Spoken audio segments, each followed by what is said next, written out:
नमस्ते, नमस्कार, प्रणाम, जोहार। मैं आदित्य सर और आप लोगों के बीच एक नए टॉपिक के साथ आया हूं कि द्विघात बहुपद का गुणनखंड कैसे करें। चलिए, द्विघात बहुपद का गुणनखंड कैसे करें मैं आपको इजीली सिखाता हूं, लेकिन उससे पहले यदि आप इस वीडियो को मेरे फेसबुक पेज के जरिए देख रहे हैं तो मेरा यूट्यूब चैनल जेक टॉपर एजुकेशन को जाकर सब्सक्राइब जरूर करें। अगर ये मेरा वीडियो जेक टॉपर एजुकेशन से देख रहे हैं तो मेरे फेसबुक पेज आदित्य राजशेखर को आकर फॉलो जरूर करें। चलिए आइए बताते हैं कि आखिर द्विघात बहुपद का गुणनखंड हम कैसे करते हैं। यदि जिस बहुपद का घात 2 है, मैंने पहले भी बताया, जिस बहुपद का घात 2 है उसके 2 शून्यांक निकलेंगे। चलिए आइए बताते हैं कि इस द्विघात बहुपद का गुणनखंड हम कैसे करेंगे।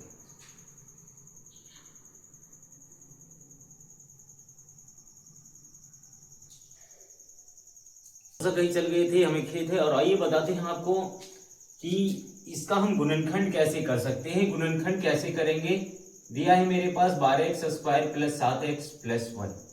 तो ये 12x² माइनस 7x प्लस 1, ये सारे कुछ मेरे पास दे रखा है। तो ये क्या है, बहुपद है ना। और इसका हमें क्या करना है कि फैक्टर करना है, गुणनखंड करना है।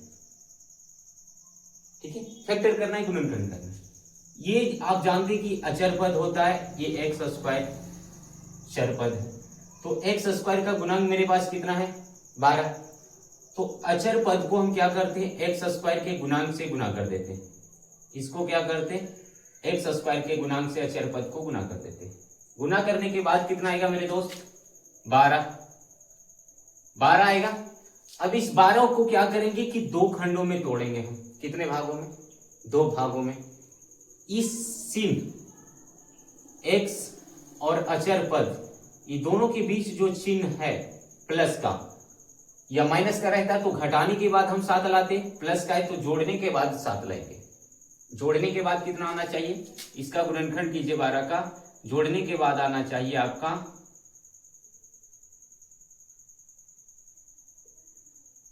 7। जोड़ने के बाद कितना आना चाहिए, 7। और गुना करने के बाद कितना आना चाहिए, तो जो अचर पद से गुना कर x² का जो मान निकलता है, अचर पद और x² के गुणांक को जो गुना कर मान निकलता है उतना गुना कर हमें आना चाहिए। तो ये दोनों को गुना करने के बाद कितना आया था, 12। और गुना करने के बाद हमको क्या लाना है, 12 लाना है मेरे भाई। क्या लाना है, 12 लाना है। तो हम क्या करेंगे, इसका खंड करेंगे हम, है ना। इस बीच वाले का हम खंड करेंगे। यहां 12x² रहेगा minus 4x plus 3x, 4 3 7x। ये भी देख लेना है कि ये जो हम फैक्टर कर रहे, खंड कर रहे, जोड़ने या घटाने के बाद अगर बोल रहा है तो इतना आता है या नहीं आ रहा है, ये भी देख लेना है। प्लस 1। अब यहां से मेरे पास क्या आ जाएगा मेरे भाई, 12x² माइनस और प्लस को गुना करेंगे तो क्या देगा, माइनस देगा।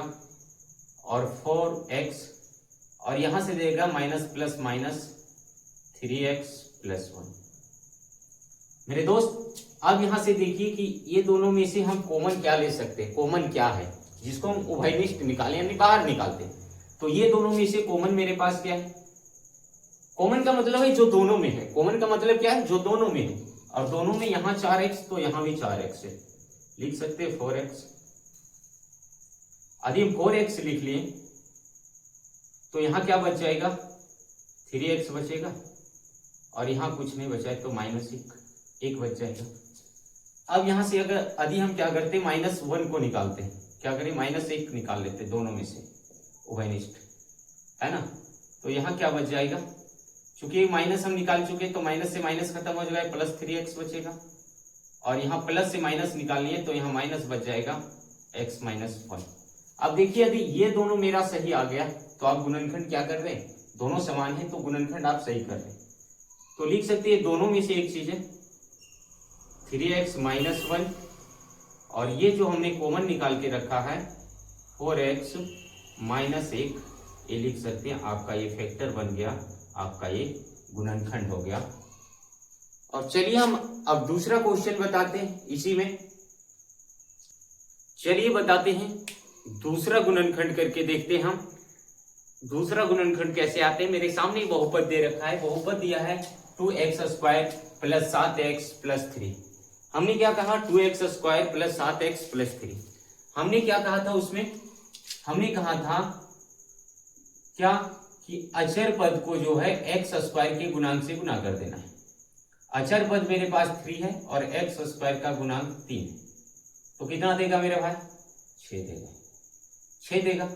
अब इस संख्या को यदि हम क्या करते हैं, दो खंडों में बांटेंगे। कैसे बांटेंगे, दो खंडों में बांटेंगे।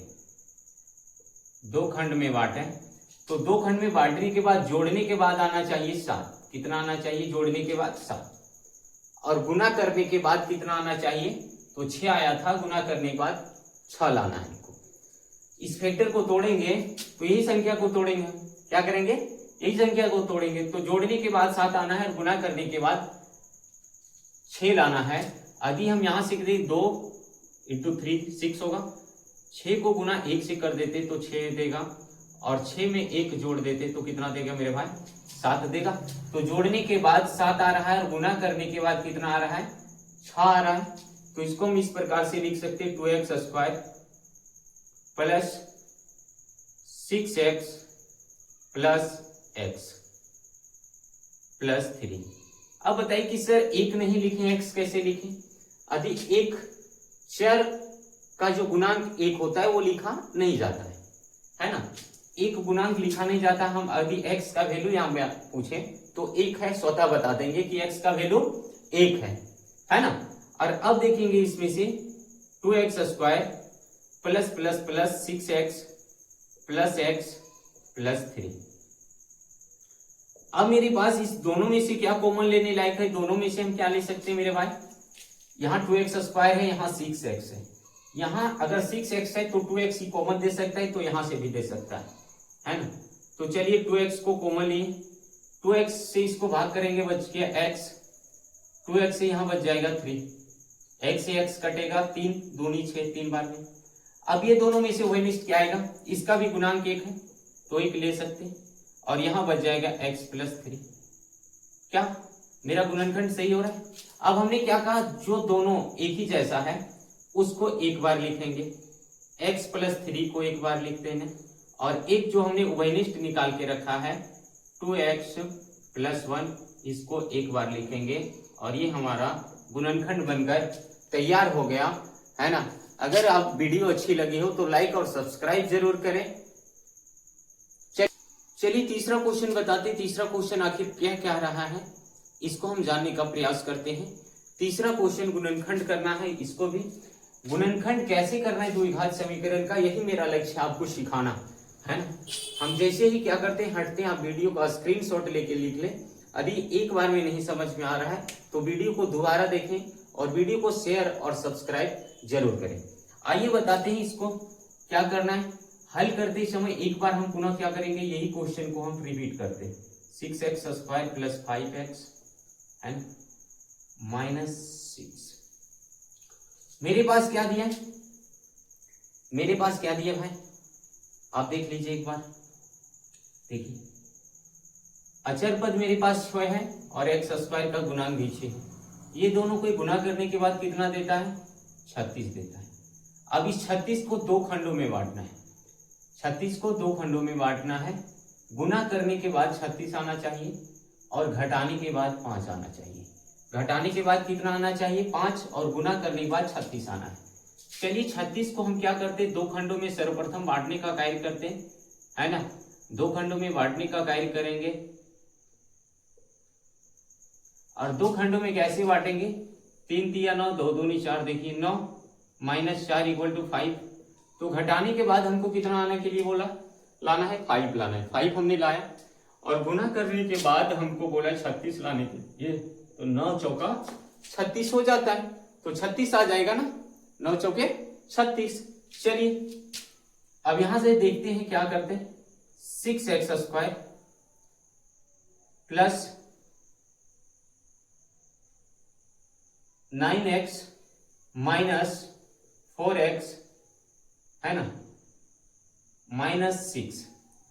9x में से 4x घटा देंगे, 5x बचेगा, और 9 चौका 36 एक्स स्क्वायर हो जाएगा। आइए मैं जानकारी देता हूं, 6 एक्स स्क्वायर अब जैसे का तैसे रहेगा, प्लस प्लस प्लस 9 को x 9x plus minus minus 4x minus 6।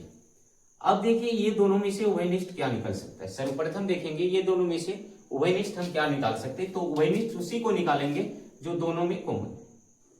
तो 3 ये भी दे सकता है 3x और यहां से भी 3x दे सकता है, तो यहां से देगा 3x, बच मेरे पास क्या जाएगा 2x, 3x दे दिया तो यहां 3 बच जाएगा। क्या बच जाएगा मेरे दोस्त, 3 बच जाएगा। अभी हम क्या कर रहे हैं, यहां माइनस, अब ये 2x प्लस 3 लाने के लिए क्या करेंगे, 2 से इसको भाग दे देंगे, तो 2 से जैसे भाग देंगे यहाँ 2x आएगा माइनस 2 से और यहाँ 3 आ जाएगा। क्या आएगा, अब ये दोनों में से एक लिखेंगे, है ना, 2x plus 3 into 3x minus 2, यही आपका गुणनखंड हो जाएगा। Answer clear. कोई दिक्कत आप लोग को है, कोई परेशानी? एक क्वेश्चन और मैं आपको सिखाता हूं। चलिए चौथा क्वेश्चन करते हैं, और इससे पहले चौथा क्वेश्चन करते हैं, आप मेरे वीडियो को लाइक कीजिए, सब्सक्राइब कीजिए, है ना, और कमेंट कीजिए कैसा लगा। चलिए आते चौथा क्वेश्चन पर। चौथा क्वेश्चन क्या कह रहे हैं, या बहुपद किस प्रकार से है, इसको एक बार हम देख लेते हैं। चौथा कह रहा है 3x square minus x minus 4। एक बार इसको रिपीट हम करेंगे हल के बाद, है ना, 3x square minus x minus 4। अब देखिए अचर पद को यदि चर एक्स स्क्वायर के गुणांक से गुना करें तो कितना देगा, 12 देगा, ये 12 देगा।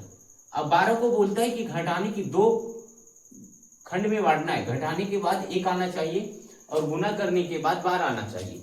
तो चलिए देखते हैं, एक बार बिना किए आप कर लेंगे। 4 में 3 को घटा देंगे तो कितना देगा, 1 देगा, और 4 में 3 को गुना कर देते तो कितना देगा, 12 देगा, 12 देगा मेरे दोस्त। तो इसको हम इस प्रकार से लिख सकते हैं, 3x को एकदम छूना नहीं है, स्क्वायर को माइनस दिया, इसी को तोड़ेंगे, 4x माइनस 3x माइनस का 4, 3x स्क्वायर जैसे का तैसे रखेंगे। इसको जब भी फैक्टर करेंगे सिर्फ बीच वाले का करेंगे, minus plus minus 4x minus minus plus 3x, और ये माइनस का माइनस 4। अब देखिए ये दोनों में से क्या कॉमन दे सकता है, जो दोनों में है। कॉमन का मतलब है जो दोनों में सिर्फ हमको नजर आ रहा है x। क्या आ रहा है, x नजर आएगा, तो x से x यहां डिवाइड करेंगे तो 1x चल जाएगा, बचेगा 3x बचा, स्क्वायर कटेगा, माइनस x से x 4 बच जाएगा। अभी मैं क्या करता हूं, यहां से एक वही निकालता हूं, कॉमन निकालता हूं, तो 1 से भागा देंगे 3x को 3x बार में, और 1 से भागा देंगे 4 को 4 बार में। ये दोनों में से एक चीजें लिखना है, जो 2 बार आता है रिपीट हो रहा है उसको एक बार लिखना है, 3x माइनस 4, और एक बार लिख देना है जो उभयनिष्ठ निकालें x प्लस 1, और ये हमारा आंसर हो जाएगा गुणनखंड का। थैंक यू, जय हिंद, जय भारत। तो मैं आपसे एक छोटी सी रिक्वेस्ट पुनः करता हूँ कि आप मेरे वीडियो को लाइक सब्सक्राइब जरूर करें, कमेंट जरूर करें और फॉलो जरूर करें। पुनः एक बार फिर दिल से आप सभी को धन्यवाद। जय हिंद।